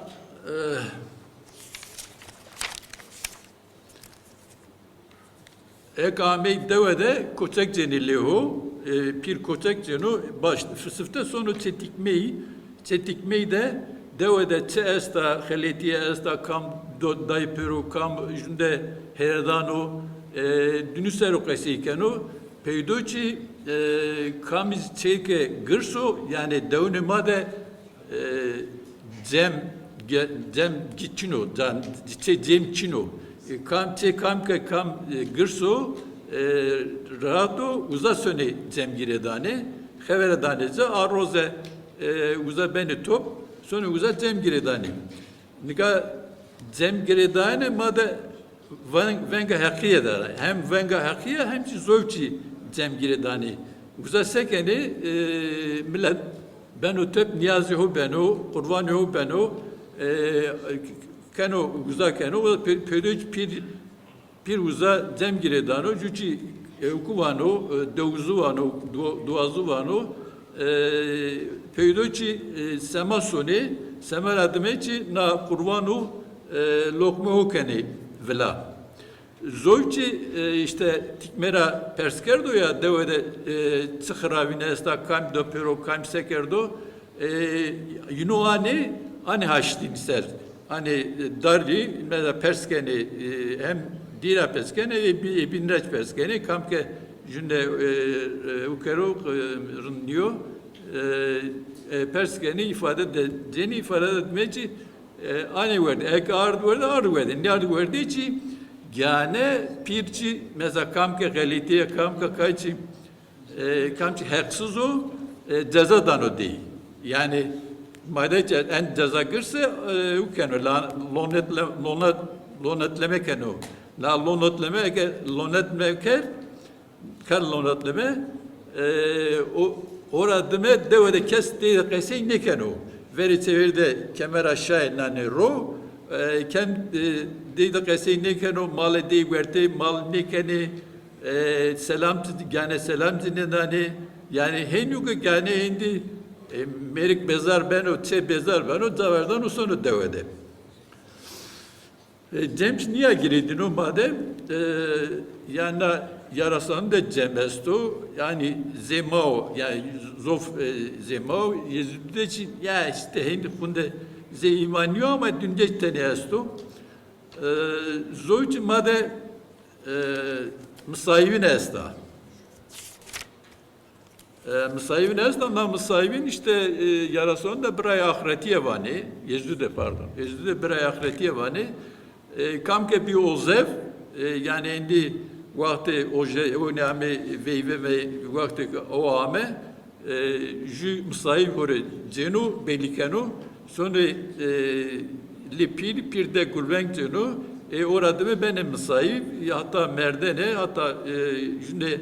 yardım kene jünde destek ver dane kamke bir xravın dünde rindin kene peydoçi eke veyvedeci eke sonu seri bonde soy mısneno oradmeci zama erzan o soy zoyçi made mesela ulu divan esto ulu divan eke nadinade işte beseneker mesele o halneker sonu jaru diyaru na şa bir giredano savan değil resen uşa erzeno Vleho, ondan sonra çilo şaç erzanı vleho sonu jare jarvano ke na dünyada mesele ke na mesele hal ne kert na mesele mezdan ulu divani. Ulu divanda hal bu keron. Nika na itikad Kırmancı'ya da ulu divanda içi işte uza Hızır çesto, çevres Osmanlı çesto Hızır işte uzaydı halbi hal ne şey insan peydoçi naka na kokunuma mdi rev eke sodu usnera roske vijia şine verva roji on kerdene nimete kerdene evet zonu nimete kerdene an nimete radime şine iskaro diyene o kerdene na tümülora diye na okude çestu yezdüdeç aynı na ritüelim var ritüelestu yüce adırma da adırçı mübarek o mesela adırçı yani ozagat mübareka adırçı mübarek o gere mesayne ve indi velesane ne pro atako evo şuve ne keni nekeni evet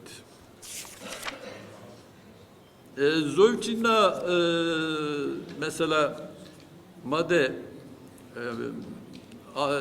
asma adrede asma adret hirey çarşambe hireyine de kara çarşambe vani aroze suni tmiri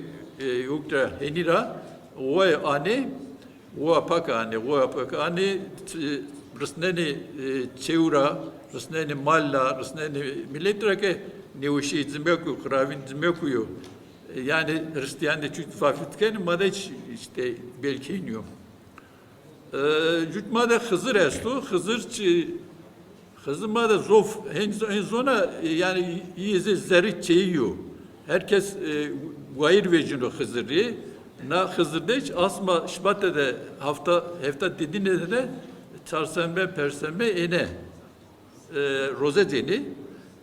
na roze radime ki lokme ve kurban yeke durumu orun diye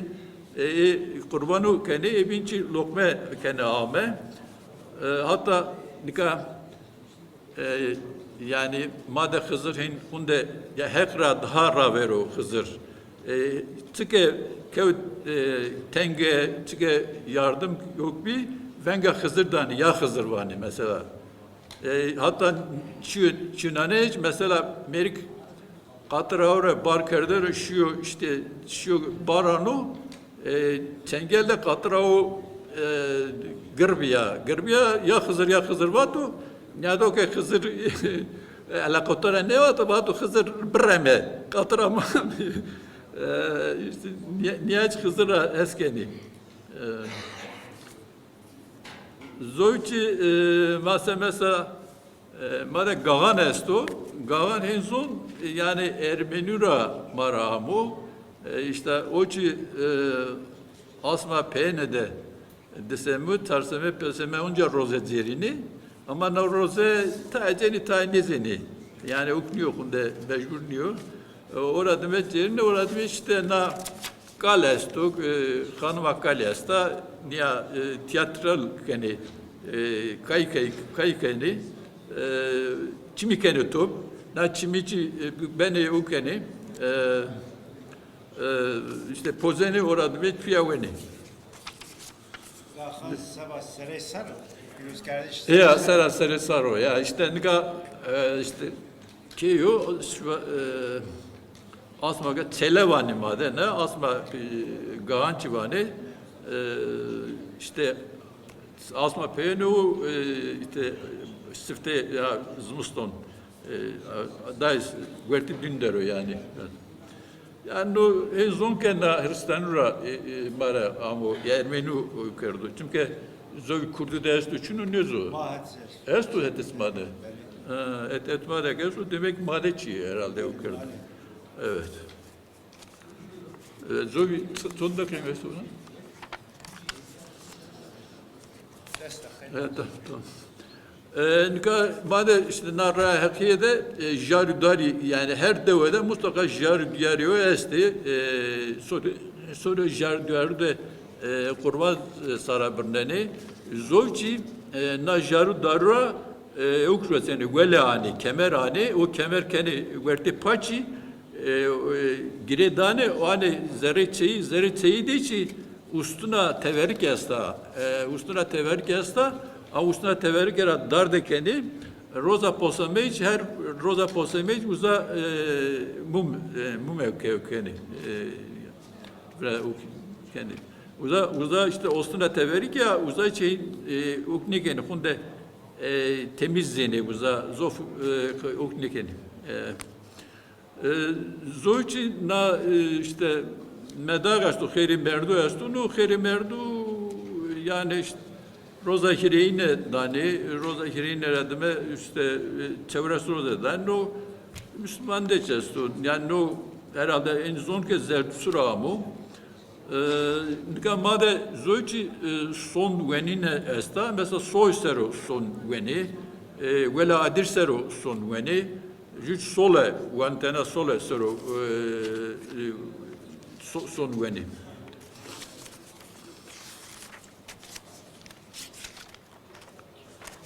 Nika evet na evale ezdüç kesiker yarsanıç kesiker mera göre na hire itikati ki mitra rame orada zerdüştra devam kerdo hata itkame ama hem na ezdü hem ki yarasanı hem ki hakiyede zof de ispiyor yani rev na cemune made heni ora kırmançıkı keseyken yani kırmançıkı vatene kırmançıkı deoktene devuj na klamçi eve kırdaş kırmançıkı vatene ama na rozunu pe vakti pe ne de endi Türkçi vani Türkçi kerdo verte no Türkçi ya mera göre na İsa biyane İsmail adı mı huzur ponseyden aşağı İsmail art Kızılbaşlı yeker de itikat vertema deisker na sonra belki peroz adı mı tenekesiyken sen basken naysero oken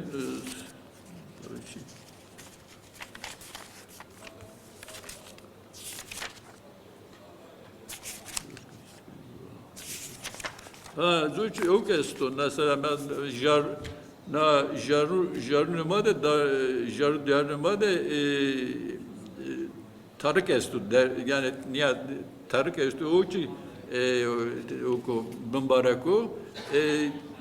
her çino zavuda esto na zavuda zoici da lopuk esto hançeri esta mesela zavuda mor esto o mor yani işte na ziyaret na oke jare okeni wairin kan odri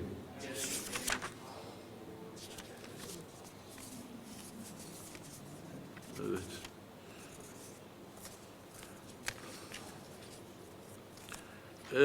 na işte desimde